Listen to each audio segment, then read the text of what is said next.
amados, está no ar mais um programa de testemunhos da graça de Deus. É o programa que veio para edificar a sua fé, para que você saiba que Deus, ele não é somente o Deus de Abraão, de Isaac, de Jacó, ele não é só o Deus da Bíblia, mas ele é o Deus que quer fazer maravilhas na sua vida, é um Deus poderoso para transformar qualquer situação.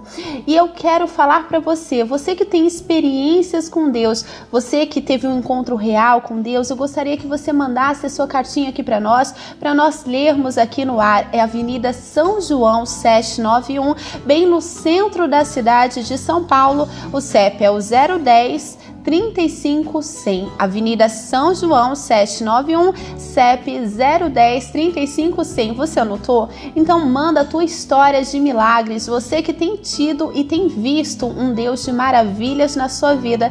E no dia de hoje nós vamos contar um pouquinho para você a história da pastora Patrícia. Tudo bem, pastora Patrícia? Tudo bem.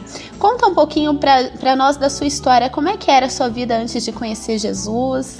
Então, eu tive uma infância, assim, boa, a princípio boa, foi tudo tranquilo, mas pegou mesmo na adolescência, né?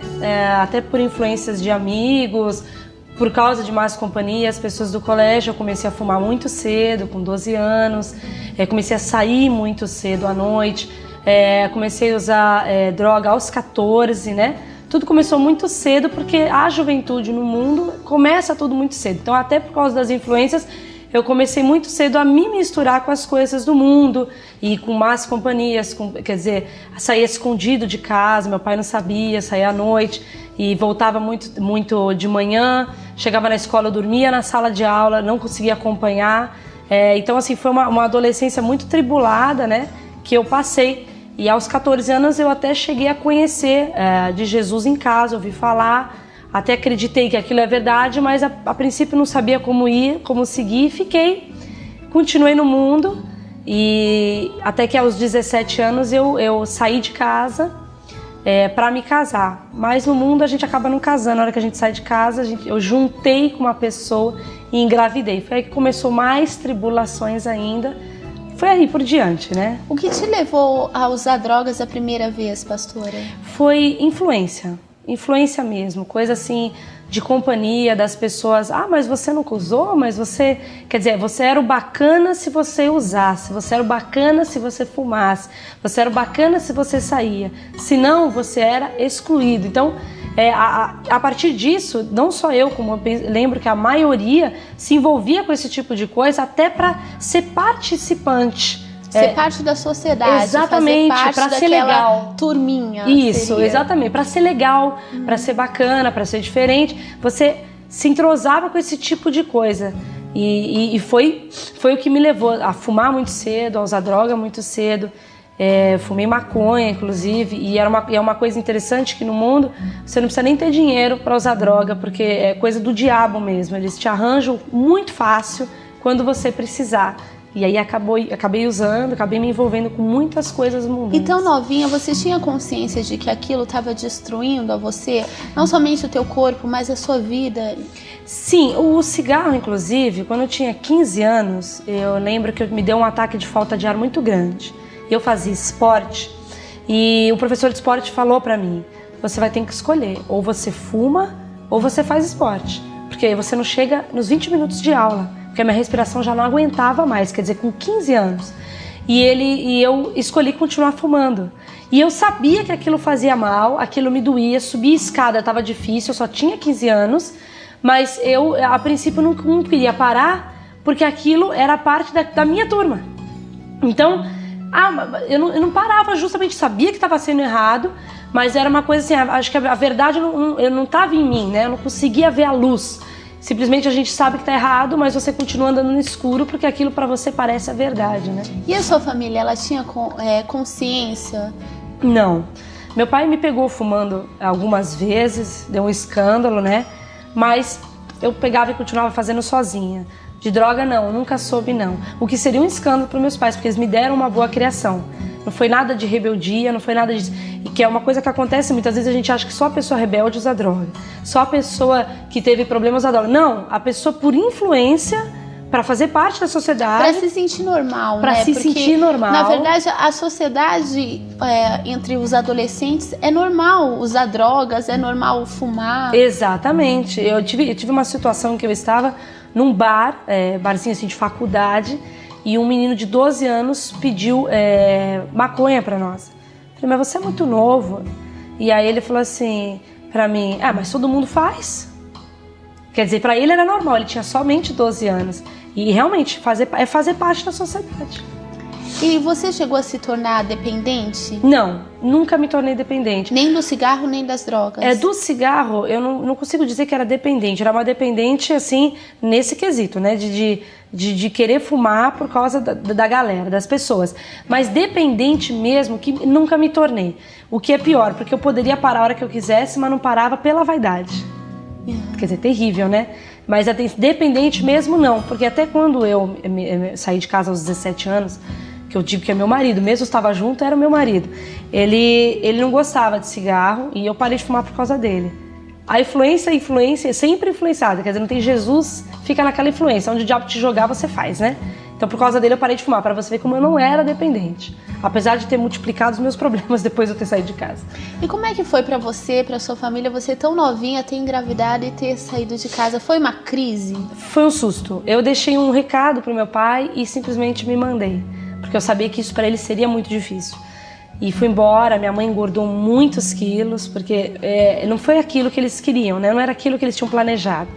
E eu saí, fui trabalhar, assim, no mundo de qualquer jeito, repeti o 3º ano por causa disso, e assim, não havia necessidade de ter feito tudo isso. Mas eu saí, voltei para casa, lógico, daquele jeito, porque não tinha nem como manter, voltei grávida e com o marido ainda. Quer dizer, voltamos nós 3, porque eu não tinha... E aí começou realmente os transtornos e os problemas, porque, quer dizer, eu tinha que sustentar... Agora eu tinha uma família, eu não tinha estrutura nenhuma, não sabia o que era trabalhar fora, apesar de estar trabalhando. Começou um grande problema e foi um susto muito grande para meu pai e para minha mãe. Isso eu creio que envelheceram muito por isso. Ela disse, ela até engordou muito por isso. Ela estava acabado de sair de um regime maravilhoso. Realmente acabou um pouquinho com eles, né? Graças a Deus passou, né? E quando é que você foi conhecer Jesus?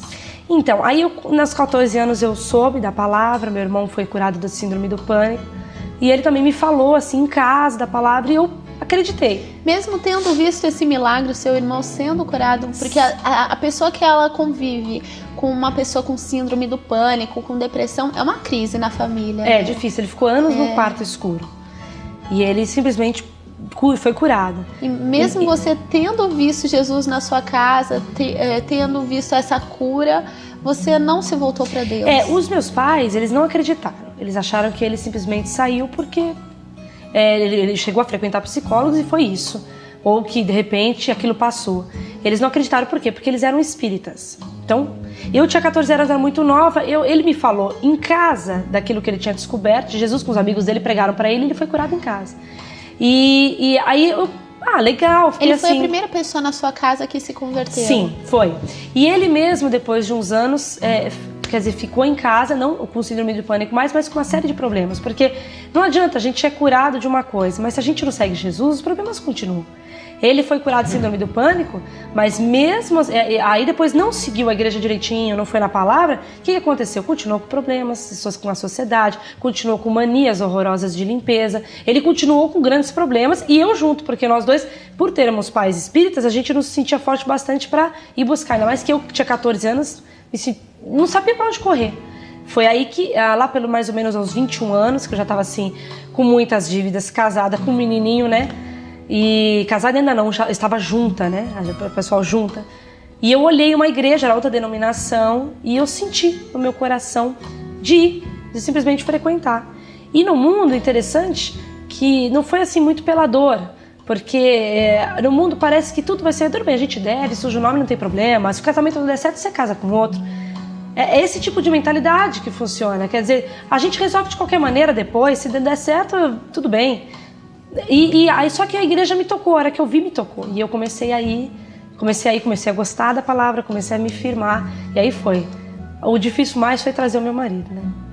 Como é que foi? Conta um pouquinho pra gente. Porque ele... Nossa, eu não acreditava nisso de jeito nenhum. Ele foi muito do mundo, Ele chegou a roubar, chegou a vender droga, quer dizer, se misturou com muita coisa errada. E já nesse período, quando eu tinha uns 21 anos, ele já não estava se envolvendo com coisa errada nenhuma, mas estava em casa, desempregado, aquele desânimo, porque tudo errado, tinha um apartamento com muita dívida, tudo que a gente tinha caía por terra, tudo que a gente construía não dava certo. E aquele negócio, né? Aquele negócio de ir com 10 reais no supermercado e voltar assim naquele fracasso. E ele estava muito desanimado, mas também não acreditava. Então eu fiquei uns 8 meses pelejando, pregando de alguma maneira, mas eu percebia que eu mesmo não tinha muita sabedoria para pregar. E eu cheguei a falar para um pastor da igreja: pastor, acho que meu marido nunca vai vir. Ele falou: ah, vai. Eu falei: não vai, ele vai, você vai ver. E um dia teve uma campanha de milagres e ele foi comigo me acompanhar. E ele assistiu um milagre, naquele momento ele chorou. Eu percebi que ele foi tocado e ele creu. E no dia seguinte eu falei: eu vou na igreja, tá? Tô indo. Domingo ele: peraí, eu vou junto. E aí começou, e a gente começou a andar com Cristo.